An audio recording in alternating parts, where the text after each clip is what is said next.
बिस्मिल्लाहिर्रहमानिर्रहीम। अस्सलाम वालेकुम। इंसाफ न्यूज़ रूम में खुशामदीद कहता हूँ। एक अहम खबर के साथ हाजिर हूँ और मैं हूँ डॉक्टर मोहम्मद फ़ारूक।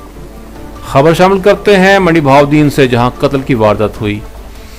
पुलिस ज़राए के मुताबिक थाना गोजरा के इलाके चक 43 में ज़मीन के तनाज़ा पर ज़मींदार कत्ल होने वाले शख्स का नाम अताउल्ला बताया जाता है। मकतूल अताउल्ला डेरे पर जा रहा था कि मुखालिफिन ने फायरिंग करके जख्मी कर दिया। जख्मी अताउल्ला अस्पताल ले जाते हुए रास्ते में दम तोड़ गया। खानदानी ज़राए के मुताबिक मकतूल अपनी ज़मीन पर काबज़ मुखालिफिन से ज़मीन वागुज़ार कराना चाहता था। नाश THQ अस्पताल मलकवाल मुंतकिल कर दी गई। थाना गोजरा पुलिस मौका पर पहुंच गई और तफ्तीश का आगाज़ कर दिया। रिपोर्ट अनायतुल्लाह अंजम क्लेर, मंडी बहाउद्दीन।